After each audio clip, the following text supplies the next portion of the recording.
குடும்ப பாசத்துக்கும் சூழ்ச்சிக்கும் நடுவே நடக்கும் இந்த பாச போராட்டத்தில் தாய் மாமன் மாயாண்டி தன் தவற்றை உணர்ந்து வீட்டை விட்டு சென்ற மீனாட்சியை மீண்டும் தேடி வருவாரா அல்லது வஞ்சகர்களின் வலையில் சிக்கி மொத்த குடும்பமும் சின்னாபின்னமாக சிதறி போகுமா என்ற மிகப்பெரிய கேள்வியோடு தான் இன்றைய எபிசோட் ஆரம்பமாகிறது. வணக்கம் நண்பர்களே.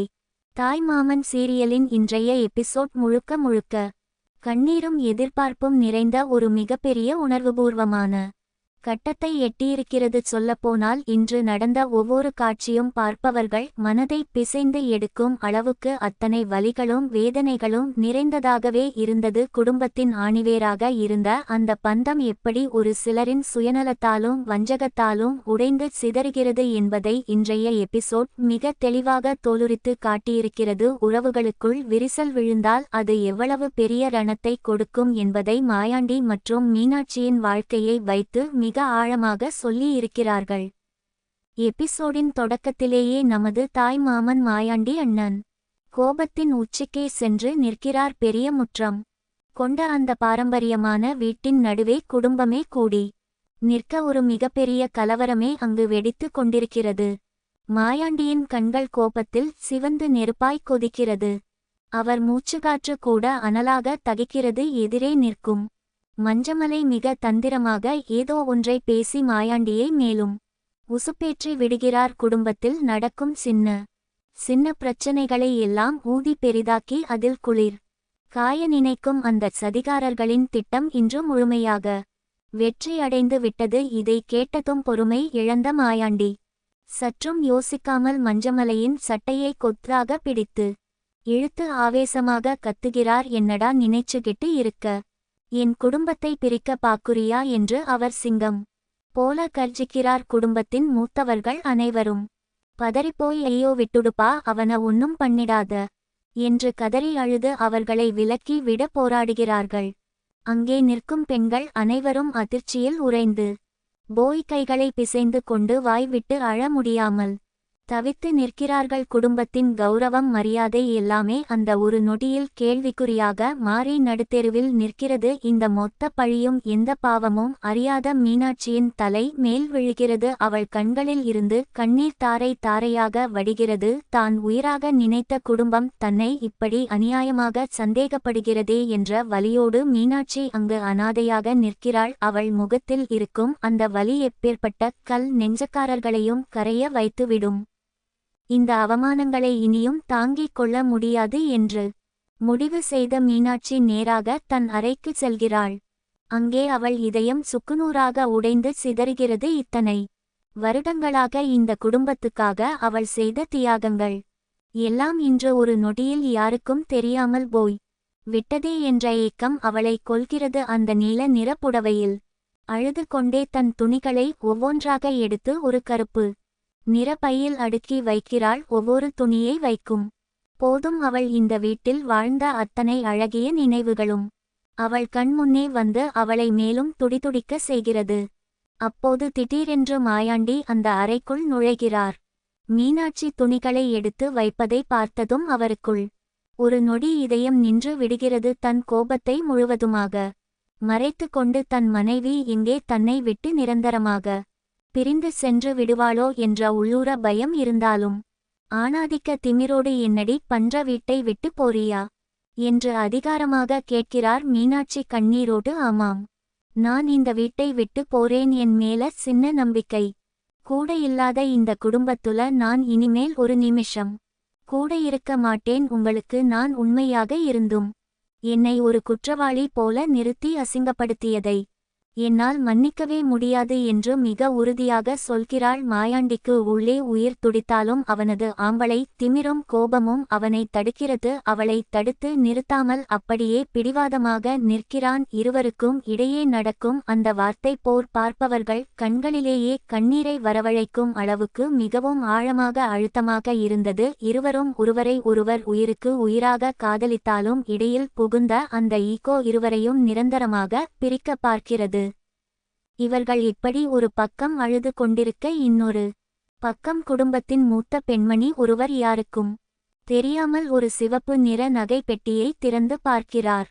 அதில் ஒரு மிக விலையுயர்ந்த பழைய காலத்து தங்க நகை இருக்கிறது.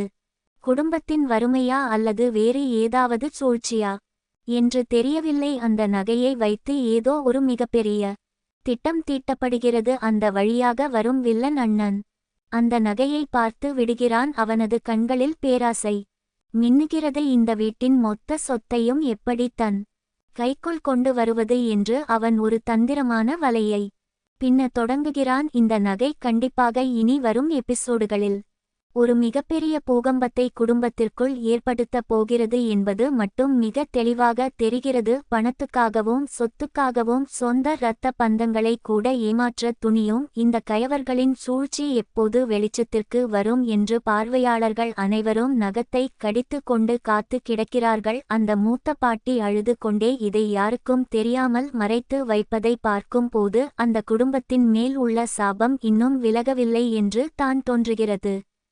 அடுத்த காட்சியில் மீனாட்சி தன் கருப்பு நிற பையை கையில் தூக்கி கொண்டு வீட்டின் வரவேற்பு அறைக்கு வருகிறாள். இதை பார்த்ததும் அங்கே இருக்கும் அத்தனை பேரும் அதிர்ச்சியில் உறைகிறார்கள். வீட்டின் மூத்த பாட்டி, ஐயோ என் பேத்தி போறாளே, இந்த வீட்டின் மகாலட்சுமி இப்படி நடுத்தெருவுக்கு போறாளே என்று நெஞ்சில் அடித்து கொண்டு கதறி அழுகிறார். ஆனால் மஞ்சமலையும் அந்த வில்லி கூட்டமும் மனசுக்குள் சந்தோஷத்தில் துள்ளி குதிக்கிறார்கள். மீனாட்சியை பார்த்து மீண்டும் பல குத்தலான வார்த்தைகளை பேசி அவளை மேலும் காயப்படுத்துகிறார்கள். நீ எல்லாம் இந்த குடும்பத்துக்கு வந்ததே ஒரு சாபக்கேடு என்று அவர்கள் நரம்பு இல்லாமல் பேசுகிறார்கள். மீனாட்சி யாரிடமும் எந்த பதிலும் சொல்லவில்லை. தன் இரு கைகளையும் கூப்பி கண்ணீரோடு அத்தனை பேருக்கும் ஒரு கும்பிடு போடுகிறாள். என்னை மன்னிச்சிடுங்க, நான் போயிட்டு வரேன் என்று சொல்லும் போது மாயாண்டி ஒரு கல் சிலை மாதிரி எந்த உணர்ச்சியும் இல்லாமல் நிற்கிறார். ஆனால் அவன் மனசுக்குள் இரத்தம் கசிகிறது. மீனாட்சி மெதுவாக அந்த வீட்டின் வாசப்படியை தாண்டி கண்ணீரோடு வெளியேறுகிறாள். அந்த வீட்டின் விளக்கு அணைந்தது போல அந்த மொத்த வீடும் இருண்டு போகிறது. அக்கம் பக்கத்தில் இருக்கும் ஊர் மக்கள் அனைவரும் வேடிக்கை பார்க்கிறார்கள். ஆனால் யாருமே அவளுக்கு உதவி செய்ய முன்வரவில்லை. மீனாட்சி வீட்டை விட்டு வெளியேறியதும் மாயாண்டி நேராக தன் அறைக்கு செல்கிறான். அங்கே யாருமில்லாத அந்த தனிமையில் அவனது மொத்த கோபமும் கண்ணீராக மாறுகிறது. இதுவரை யாருக்கும் தெரியாமல் அடக்கி வைத்திருந்த அவனது மொத்த பாசமும் இப்போது வெடித்து சிதறுகிறது. சுவரில் ஓங்கி குத்தி கதறி அழுகிறான். தன் உயிரான மனைவியை தானே வீட்டை விட்டு துரத்தி விட்டோமே என்ற குற்ற உணர்ச்சி அவனை சுட்டுப் போச்சுக்குகிறது. அவள் இல்லாத இந்த அறை அவனுக்கு நரகமாக காட்சியளிக்கிறது.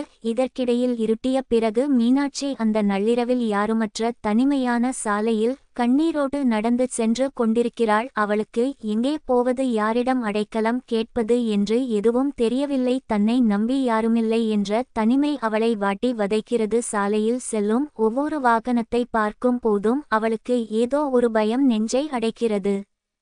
அடுத்த சில காட்சிகளில் மீனாட்சி ஒரு ஏழ்மையான குடிசை வீட்டில் அடைக்கலம் புகுந்து அங்கே தன் புதிய வாழ்க்கையை தொடங்குகிறாள். இந்த வீட்டில் மகாராணியாக வாழ்ந்தவள் அங்கே ஒரு சாதாரண புடவையை கட்டி கொண்டு வீட்டு வேலைகளை எல்லாம் தன் கைகளாலேயே கஷ்டப்பட்டு செய்கிறாள். வறுமையிலும் அவள் தன் சுயமரியாதையை விட்டு கொடுக்காமல் தைரியமாக போராடுகிறாள்.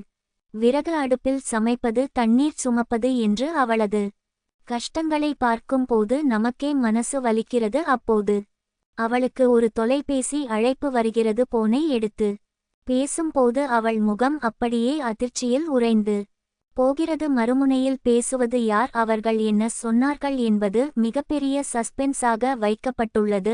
ஆனால் மீனாட்சியின் கண்களில் மீண்டும் பயமும் கண்ணீரும் பெருக்கெடுத்து ஓடுகிறது. தன் குடும்பத்திற்கு ஏதோ ஒரு பெரிய ஆபத்து வரப்போகிறது என்பதை அவள் உணர்ந்து கொள்கிறாள். இங்கேயும் அவளுக்கு நிம்மதி இல்லை என்பது மட்டும் புரிகிறது. அந்த குடிசை வீட்டில் அவளுக்கு ஆதரவாக ஒரு வயதான அம்மா மட்டும் தான் இருக்கிறார்கள். அவர்களும் மீனாட்சியின் நிலையை பார்த்து கண்ணீர் சிந்துகிறார்கள்.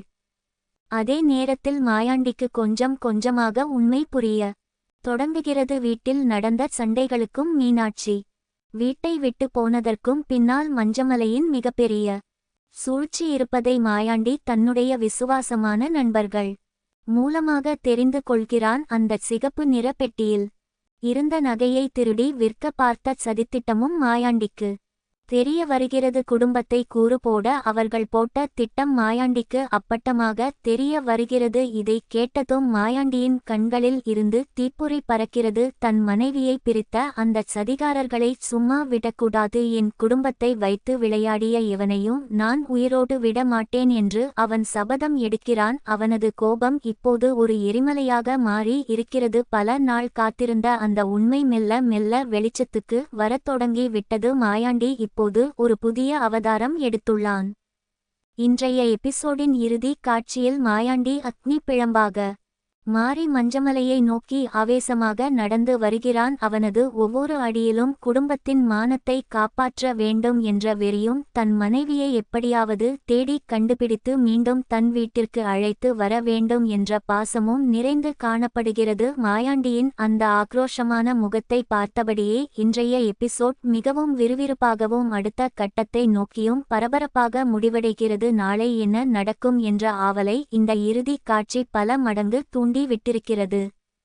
நாளைக்கு என்ன நடக்கும் என்று பார்த்தால் நிச்சயம் 3 முக்கியமான சம்பவங்கள் நடக்க அதிக வாய்ப்பு இருக்கிறது.